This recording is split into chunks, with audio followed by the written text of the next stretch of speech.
ng salita ng Diyos.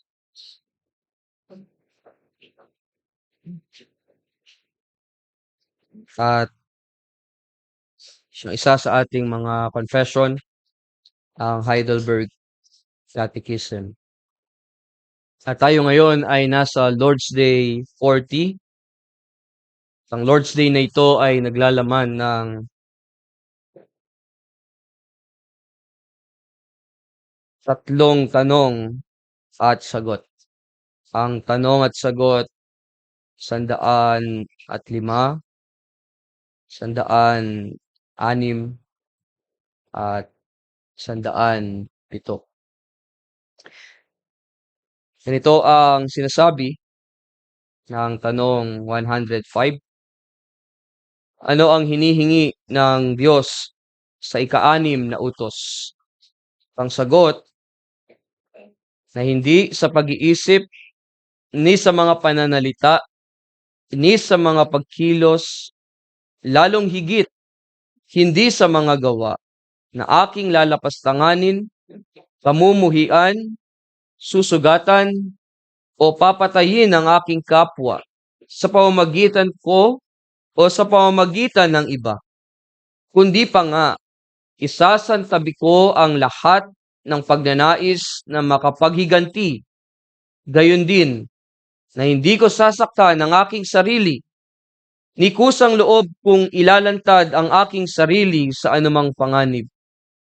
Kaya naman, ang nanunungkulan din ay nasasandatahan ng tabak upang pigilan ang pagpaslang. Tanong at sagot 106. Subalit ang kautosang ito ba ay tumutukoy lamang sa pagpaslang? Sagot, sa pagbabawal ng pagpaslang, tinuturuan tayo ng Diyos na kanyang kinasusuklaman ang mga sanhi nito, gaya ng pagkainggit, pagkamuhi, galit, at pagnanais na makapaghiganti. At itinuturing niya ang lahat ng mga ito bilang pagpaslang. Tanong 107. Ngunit sapat ba na hindi tayo pumaslang ng sinuman sa paraang nabanggit sa itaas? Sagot, hindi. Sapagkat nang ipinagbawal ng Diyos ang pagkainggit, pagkamuhi, at galit, iniuutos niya sa atin na ibigin ang ating kapwa gaya ng ating sarili, upang ipakita ang pagtitimpi, payapaan, kaamuan, kahabagan, at lahat ng kabutihan sa Kanya, at pigilang masaktan siya sa abot ng ating magagawa, at gumawa tayo ng mabuti, maging sa ating mga kaaway. Mga minamahal na kapatid sa ating Panginoong Hesukristo, tayo'y napapaligiran ng maraming tao, asawa, mga anak, mga magulang, sina lolo at lola, mga kamag-anak, mga kaibigan. Idagdag pa natin ang mga kapatiran mula sa kongregasyong ito, mga kaklase, mga katrabaho, mga kliyente, mga customer, mga kapitbahay, mga kakilala. Sa atin silang nakakasalamuha. Sapagkat tayo'y nilikha ng Diyos sa pakikipag-ugnayan o pakikipagrelasyon sa iba. At ito'y nangangahulugang kailangan natin ng gabay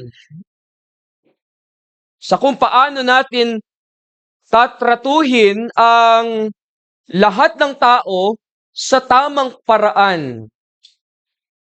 Ang tanong, kailangan nating bigyan ng kasagutan ay paano natin pakikitunguhan ang maraming tao na nakapaligid sa atin. Paano natin mapapanatili ang relasyong mayroon tayo sa kanila. Dito sa ika-6 na utos, nagbibigay ng kinakailangang gabay ang ating Diyos para ating maisapamuhay. At ito'y malalaman o makikita natin sa mga salita ng komentaryo ng ating Panginoong Hesukristo nung siya ay naroon sa bundok. Yung tinatawag nating sermon o sa kanyang Sermon on the Mount. Ngayon, samahan ninyo akong buksan ang inyong mga Biblia sa aklat ng Mateo. Mateo Kapitulo 5 para sa ating scripture reading. Matthew chapter 5, ating basahin mula verse 13. Ganito ang sabi ng salita ng Diyos. Kayo ang asin ng lupa, ngunit kung ang asin ay tumabang, paano maibabalik ang alat nito? Wala na itong kabuluhan, maliban sa itapon sa labas at tapakan ng mga tao. Kayo ang ilaw ng sanlibutan. Ang sanlunsod na nakatayo sa ibabaw ng isang burol ay hindi maitatago.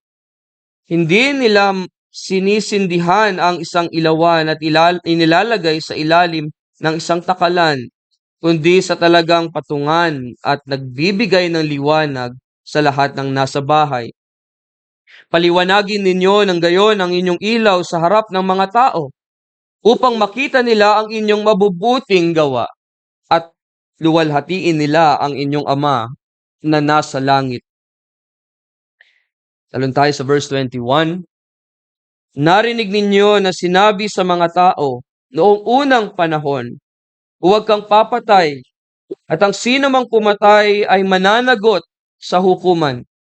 Ngunit sinasabi ko sa inyo na ang bawat napupuot sa kanyang kapatid ay mananagot sa hukuman, at ang sino mang magsabi sa kanyang kapatid, Raka, ay mananagot sa Sanhedrin. At ang sino mang magsabi, ulul ka, ay magdurusa sa nag-aapoy na impyerno. Kaya kung maghahandog ka ng iyong kaloob sa dambana, at doon ay naalala mo na ang iyong kapatid ay mayroong anumang laban sa iyo, iwan mo roon sa harap ng dambana ang kaloob mo, at humayo ka, makipagkasundo ka muna sa iyong kapatid, at saka ka magbalik at maghandog ng iyong kaloob. Makipagkasundo ka agad sa nagsakdal sa iyo, habang kasama mo pa siya sa daan. Baka ibigay ka ng nagsakdal sa iyo sa hukom, at ibigay ka naman ng hukom sa tanod, at ipasok ka sa bilangguan. Katotohanang sinasabi ko sa iyo, hindi ka makakalabas doon hanggang hindi mo nababayaran ang kahuli-hulihang kusing. Tanong tayo sa verse 38. Narinig ninyo na sinabi, mata sa mata at ngipin sa ngipin. Ngunit sinasabi ko sa inyo, huwag ninyong labanan ng masamang tao. At kung ikaw ay sampalin ng sino man sa kanang pisngi, iharap mo rin sa kanya ang kabila. Kung ipagsakdal ka ng sino man at kunin ang iyong baro, ibigay mo rin sa kanya ang iyong balabal. Kung may sino mang pumilit sa iyo na lumakad ka ng 1 milya, lumakad ka ng 2 milya na kasama niya. Bigyan mo ang humihingi sa iyo, at huwag mong pagkaitan ang ibig humiram mula sa iyo. Narinig ninyo na sinabi, ibigin mo ang iyong kapwa, at kapuotan mo ang iyong kaaway. Ngunit sinasabi ko sa inyo, ibigin ninyo ang inyong mga kaaway, at idalangin ninyo ang umuusig sa inyo, upang kayo'y maging mga anak ng inyong Ama na nasa langit. sapagkat pinasisikatan niya ang kanyang araw sa masasama at sa mabubuti, at nagpapaulan sa mga matuwid at sa mga di matuwid. Sapagkat kung umiibig kayo sa mga umiibig lamang sa inyo, anong gantimpala mayroon kayo? Hindi ba gayon din ang ginagawa maging ng mga maniningil ng buwis? At kung mga kapatid lamang ninyo ang inyong binabati, anong ginagawa ninyo na higit kaysa iba? Hindi ba't kahit ang mga hintil ay gayon din ang ginagawa? Kaya kayo'y nga'y maging sakdal, gaya ng inyong Ama sa langit na sakdal. Ang ating paksa sa umagang ito, siyang ating bibigyang diin, itinuturo ng ating Panginoong Hesus na ating ibigin ang lahat ng tao sa ating paligid. At sa ilalim nito'y ang 3 punto. Ang una ay ang aktibong pag-ibig. Pangalawa, ang kailangang pag-ibig. At ang pangatlo, ang malawak na pag-ibig. Ating tunghayan, ang unang punto, ang aktibong pag-ibig. Sa sermon, rito ng ating Panginoong Hesus, masasabi nating ang paraan niya ng kaniyang pagtuturo ay talaga namang katangi-tangi na pagdating sa ika-6 na utos ay parang sinasabi o tanong niya sa napakaraming taong nakapaligid sa kanya, ay ang tanong na may nakapas lang o nakapatay ba sa inyo kamakailan? Kamakailan lamang. Marahil ang reaksyon ng napakaraming tao ay magtitinginan sila sa isa't isa. Marahil magtawanan. At wala siyempre ang magtatangka na magtaas ng kamay. Na magsasabi, ako, gayunman, sinisiguro ng ating Panginoon ang katotohanan na siyang narinig na nila noon. Sabi sa verse 21, narinig ninyo na sinabi sa mga tao noong unang panahon, huwag kang papatay, at ang sino mang pumatay ay mananagot sa hukuman. Rito'y kaniyang pinabali o sinisira ang kanilang ideya o isipan o ang kanilang pangunawa sa ika-6 na utos. Sinasabi ng ating Panginoon, halimbawa, para hindi ka makapatay, para hindi ka makapaslang ay itabi mo o wag mong ilalabas o itago mo ang iyong baril. Katulad ng tanong ng Catechism, sapat na ba kung gayon na hindi natin paslangin ang ating kapwa sa anumang paraan? Rito'y binubuklat ng ating Panginoon ang buong ideya ng pagpaslang ng mas malalim at mas malawak. Sa verse 22, sabi niya, ngunit sinasabi ko sa inyo na ang bawat napopuot sa kanyang adelphos, sa Greek, na maaaring kadugo, kapatid kay Kristo, o ang ating kapwa, ay anong sabi? Ay mananagot sa hukuman. At ang sino mang magsabi sa kaniyang kapatid, raka, blockhead, idiot, ay mananagot sa Sanhedrin. At ang sino mang magsabi, ulol ka, ay magdurusa sa nag-aapoy na impyerno. Sa kanyang mga salita, sinasalamin ni Jesus ang ating galit. Well, in fact, mahirap itong gawin sapagkat madalas ay hindi natin ito nakikita. Ang galit ay isang damdamin na nararamdaman natin patungkol sa iba dahil sa kanilang mga salita o gawa o maging sa mga bagay na hindi nila ginawa. Ang galit ay hindi lamang nakakasama sa ating kalusugan, sa ating presyon ng dugo. Di ba kapag galit ka, tumataas o ikaw ay naha-high blood. Maaring hindi nila maranasan ang init ng ating galit o kahit hindi nila malaman na mayroon tayong sama ng loob sa kanila, ngunit hindi iyon ang ating punto. Ang punto'y hinahanap ng ating Panginoong Yesukristo ang mga lihim na kalaliman ng ating mga puso. Oo, madaling magalit sa tao na nasa paligid natin. Ngunit ang sinasabi ng kasulatan, maging mabagal tayo sa pagkagalit.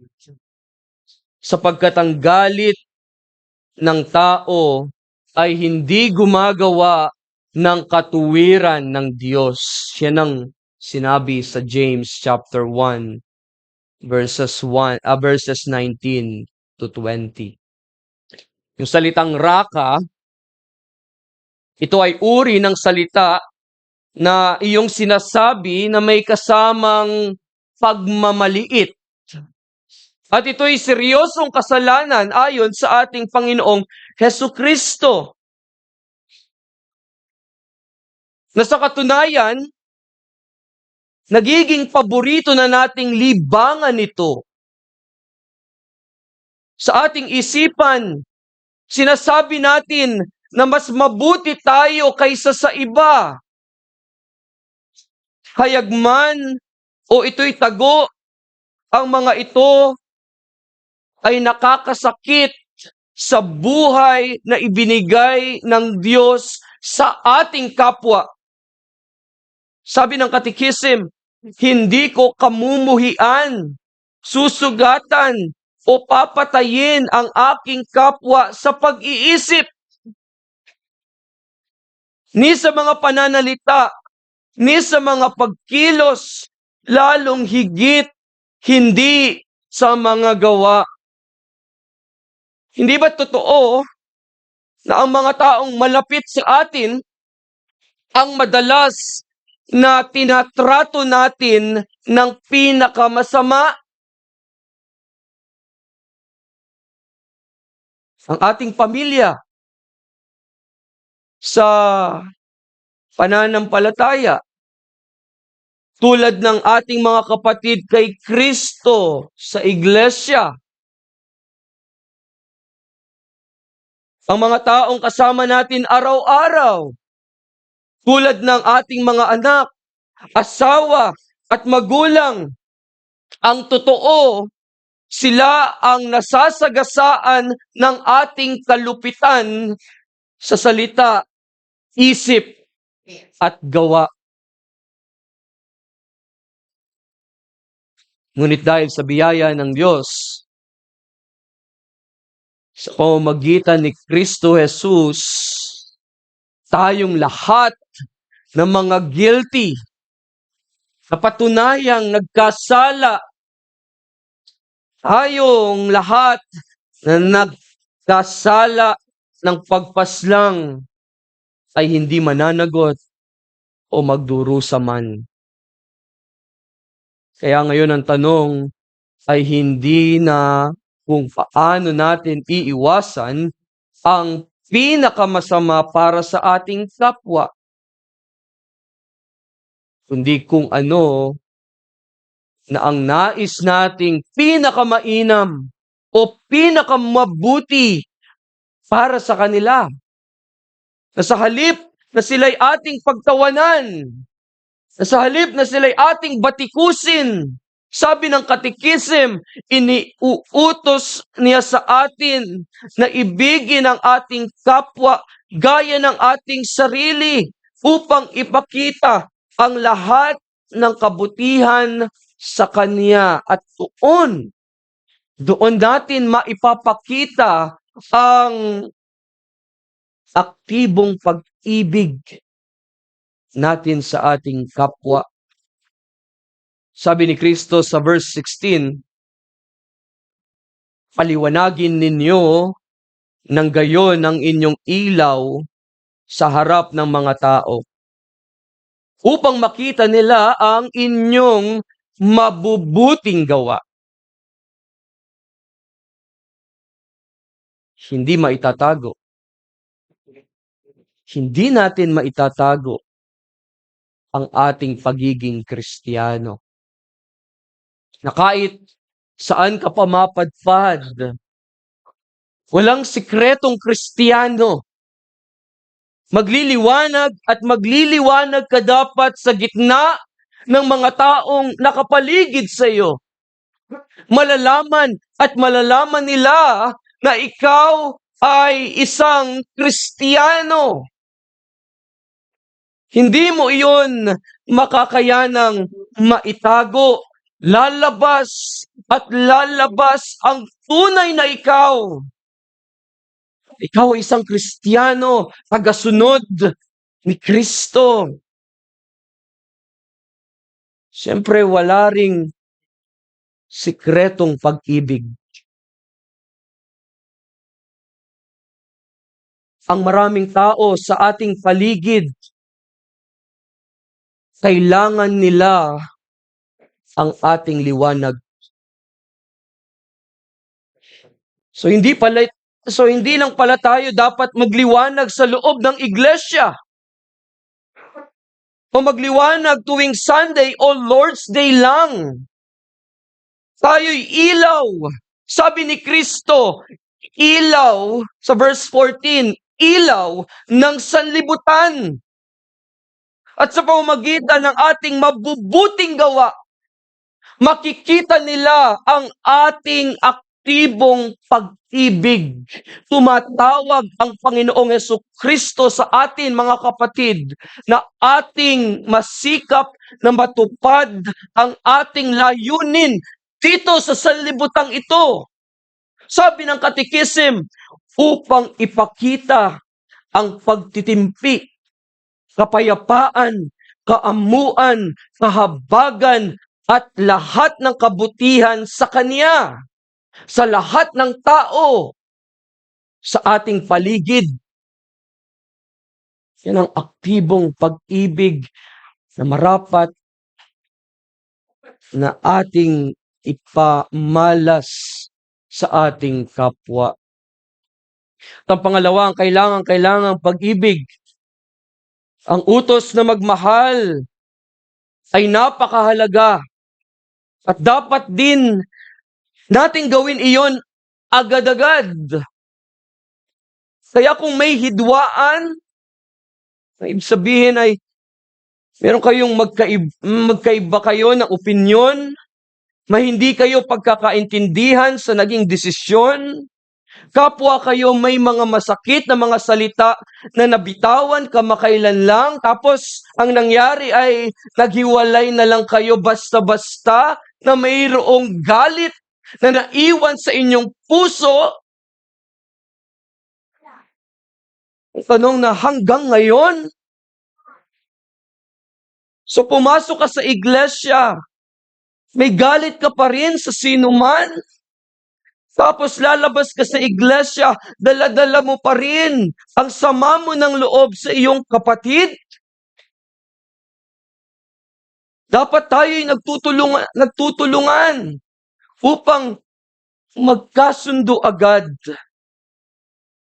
Sabi ni Kristo sa verses 23 to 24, kaya kung maghahandog ka ng iyong kaloob sa dambana at doon ay naalala mo na ang iyong kapatid ay mayroong anumang laban sa iyo, iwan mo roon sa harap ng dambana ang kaloob mo at humayo ka.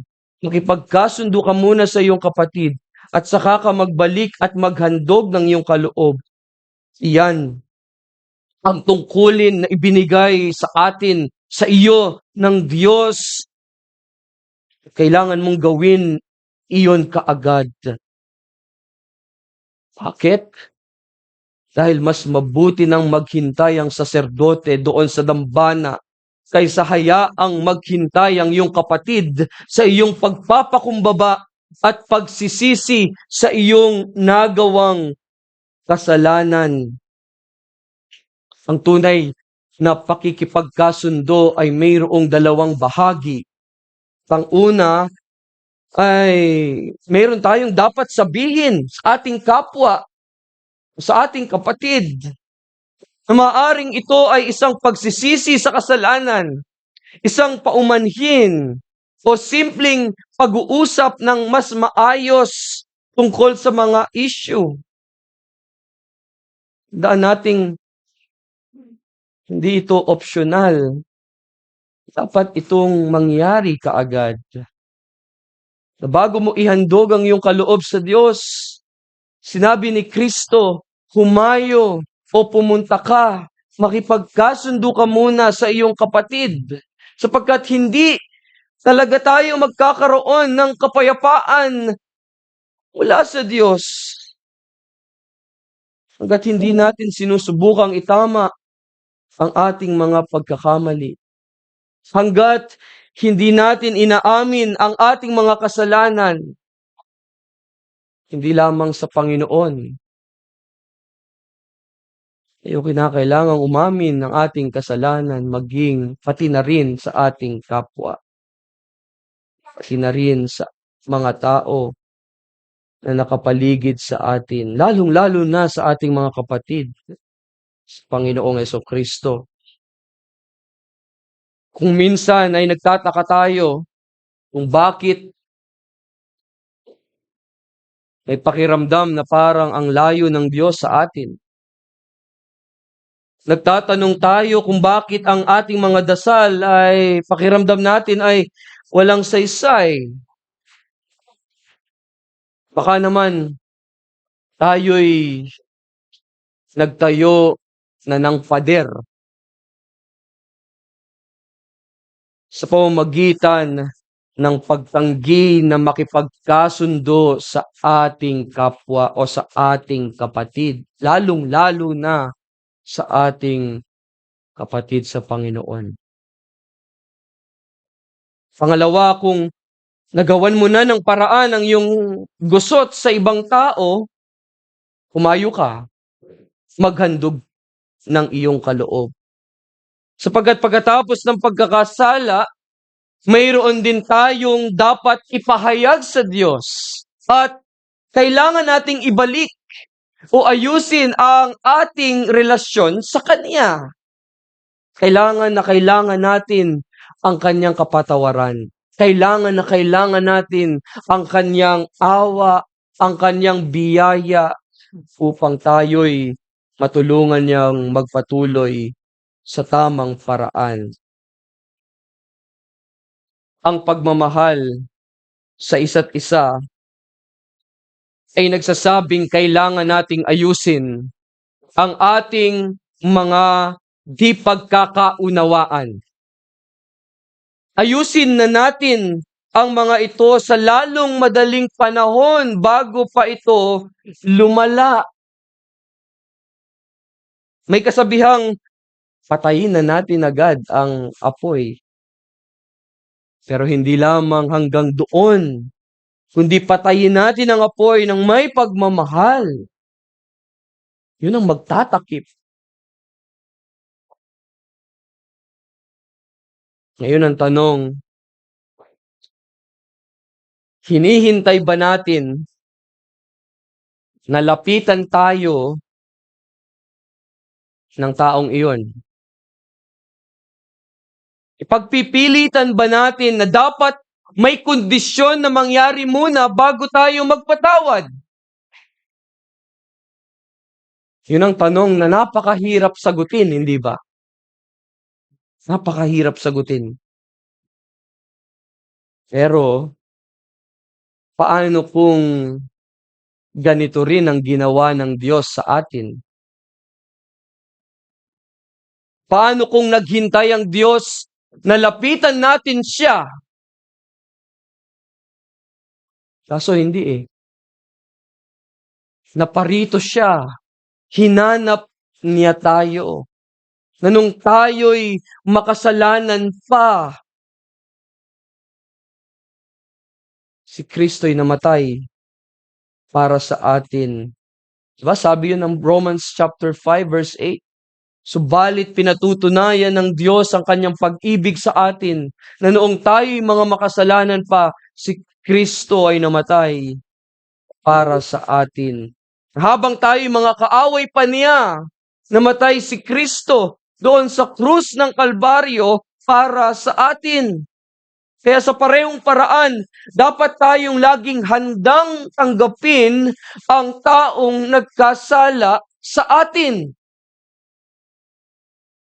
Sabi ng Ephesians chapter 4 verse 32, nagpapatawad sa isa't isa, gaya ng pagpapatawad sa inyo ng Diyos kay Kristo. Ang totoo, hindi tayo pwedeng magkunwari na parang sige, kalimutan na natin ang maling nagawa nila. Na kung tutuusin, nakatala na iyon sa ating isipan, hindi ba? Hindi natin sinasabi na kapag nagsorry sila sa atin, ay maibabalik muli ang sa dati. May mga pagkakataon na may mga sugat na maaring hindi na ganap na gumaling. Gayunpaman, ang mabilisang iniuutos sa atin ni Kristo na ating gawin, ang sabi ng Katikisim, ibigin natin ang ating kapwa gaya ng ating sarili. Sabi ng Romans 12 verse 17 to 18, huwag ninyong gantihan ang sino man ng masama sa masama. Isipin ninyo ang bagay na kapuri-puri sa harapan ng lahat ng mga tao. Kung maaari, hanggang sa inyong makakaya, ay makipamuhay kayo ng mapayapa sa lahat ng mga tao. Huwag kang padaig sa masama, kundi daigin mo ng mabuti ang masama. Paano kung nakasalubong mo siya? Anong iyong gagawin?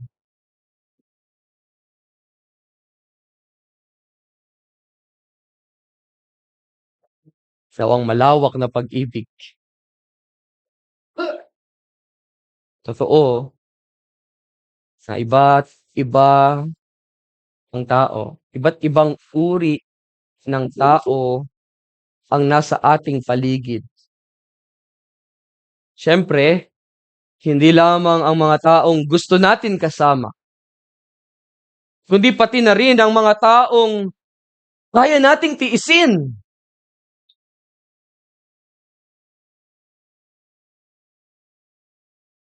Dito sa ating pinag-aaralan, naririyan din ang ating mga kaaway. Sila yung mga taong hindi tayo gusto. Mga taong nang-iinsulto sa atin. At maging ang mga taong nagmamaliit sa atin dahil sa ating pananampalataya kay Kristo, sila na mga umuusig. Ngayon ang tanong, paano natin sila haharapin?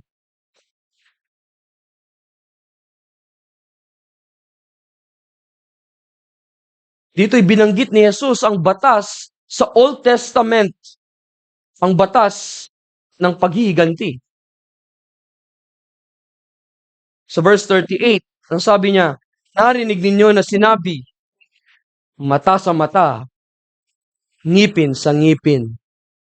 Buhay ang kinuha, buhay din ang kapalit.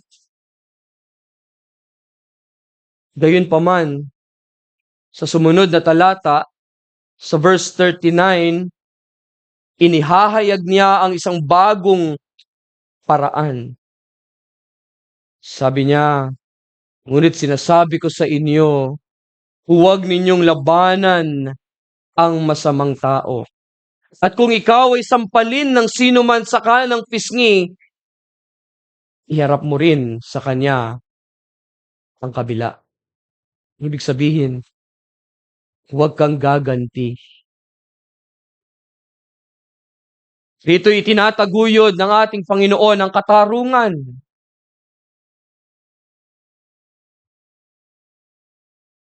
Ang justice. And of course, sa ating personal na mga relasyon. Kadalasan, ang unang reaksyon natin sa pag-atake ng iba ay ang magbalik ng salita o kilos na may kasamang galit at pagkamuhi.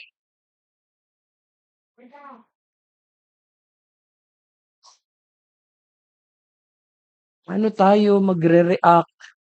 Anong magiging reaksyon natin? Paano natin haharapin? Rito'y napakahalaga na ating ipamalas ang mga katangiang Kristiyano. Katangiang Kristiyano na siyang sinasabi ng Catechism, nasabi upang ipakita ang pagtitimpi, ang kapayapaan, kaamuan, kahabagan, at lahat ng kabutihan sa Kanya at pigilang masaktan siya sa abot ng ating magagawa at gumawa tayo ng mabuti. Tanong sabi ng Catechism, maging sa ating mga kaaway. Bakit? Sapagkat alam natin na siya, ang ating Panginoon, ang Diyos, ang siyang tunay na hukom. Siya ang hahatol, siya ang maghihiganti para sa atin. At siya ang magsusukli sa lahat ng pagsisikap nating mabuti. Now sa Matthew chapter 5, verses 43 to 44, ang sabi, narinig ninyo na sinabi, ibigin mo ang iyong kapwa at kapuotan mo ang iyong kaaway. Ngunit sinasabi ko sa inyo, ibigin ninyo ang inyong mga kaaway. Ito ang uri ng pag-ibig na malawak ang sakop. Malawak ang sakop. Kumbaga, kaya nating i-extend.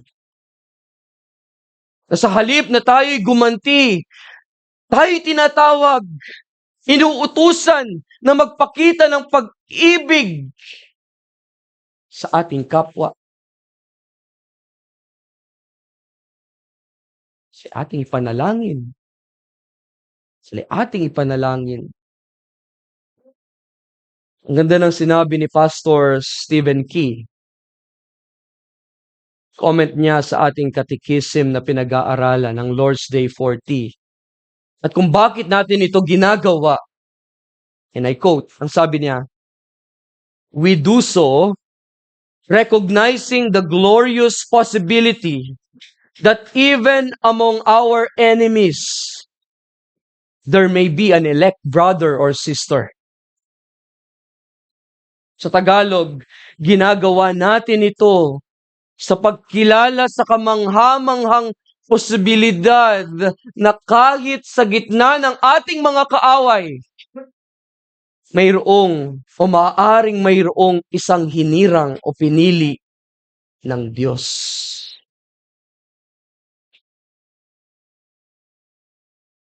Ginagawa natin ito